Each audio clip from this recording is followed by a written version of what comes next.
యూదుల అధికారి అయిన నీకోదేమను పరిసయ్యుడొకడుండెను. అతడు రాత్రి అందు ఆయన యొద్దకు వచ్చి, బోధకుడా, నీవు దేవుని యొద్ద నుండి వచ్చిన బోధకుడవని మేమెరుగుదుము.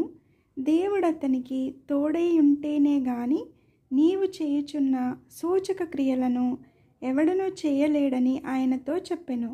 అందుకు యేసు అతనితో, ఒకడు క్రొత్తగా జన్మించితేనే కాని అతడు దేవుని రాజ్యము చూడలేడని నీతో నిశ్చయముగా చెప్పుచున్నానెను.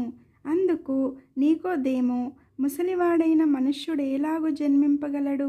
రెండవ మారు తల్లి గర్భమందు ప్రవేశించి జన్మింపగలడా అని ఆయనను అడుగగా, యేసు ఇట్లనెను, ఒకడు నీటి మూలముగాను ఆత్మ మూలముగాను జన్మించితేనే గాని దేవుని రాజ్యంలో ప్రవేశింపలేడని నీతో నిశ్చయముగా చెప్పుచున్నాను.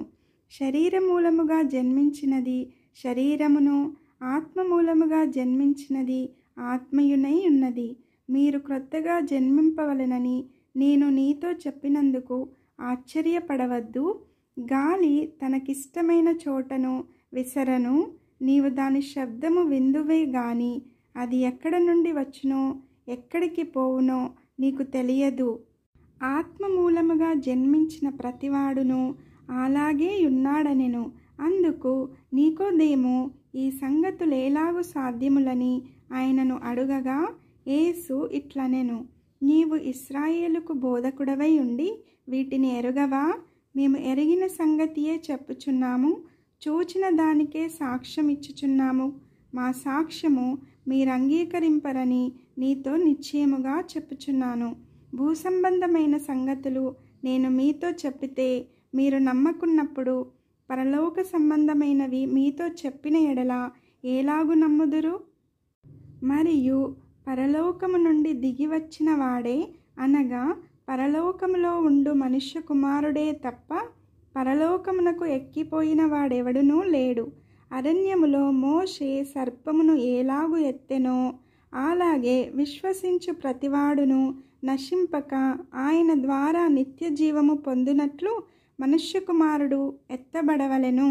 దేవుడు లోకమును ఎంతో ప్రేమించెను, కాగా ఆయన తన అద్వితీయ కుమారునిగా పుట్టిన వానియందు విశ్వాసముంచు ప్రతివాడును నశింపక నిత్య జీవము పొందునట్లు ఆయనను అనుగ్రహించెను. లోకము తన కుమారుని ద్వారా రక్షణ పొందుటకే గాని లోకమునకు తీర్పు తీర్చుటకు దేవుడు ఆయనను లోకములోనికి పంపలేదు. ఆయన యందు విశ్వాసముంచు వానికి తీర్పు తీర్చబడదు. విశ్వసింపని వాడు దేవుని అద్వితీయ కుమారుని నామమందు విశ్వాసముంచలేదు గనుక వానికి ఇంతకు మునుపే తీర్పు తీర్చబడెను.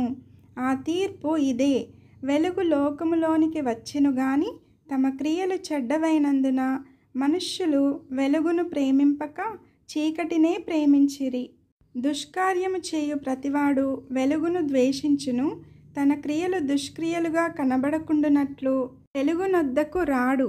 సత్యవర్తనుడైతే తన క్రియలు దేవుని మూలముగా చేయబడి ఉన్నవని ప్రత్యక్షపరచబడినట్లు వెలుగునొద్దకు వచ్చును. అటు తరువాత యేసు తన శిష్యులతో కూడా యూదయ దేశమునకు వచ్చి అక్కడ వారితో కాలము గడుపుచు బాప్తిస్మమిచ్చుచూ ఉండెను.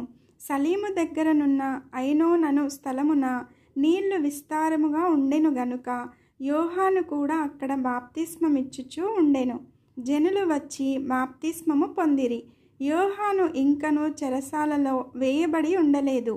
శుద్ధీకరణ ఆచారమును గూర్చి యోహాను శిష్యులకు ఒక యూదునితో వివాదము పుట్టెను గనుక వారు యోహాను నొద్దకు వచ్చి, బోధకుడా, ఎవడు యోర్దానుకు అవతల నీతో కూడా ఉండెనో నీవెవని గూర్చి సాక్ష్యం ఇచ్చితివో, ఇదిగో ఆయన బాప్తిస్మమిచ్చుచున్నాడు, అందరూ ఆయన యొద్దకు వచ్చుచున్నారని అతనితో చెప్పిరి.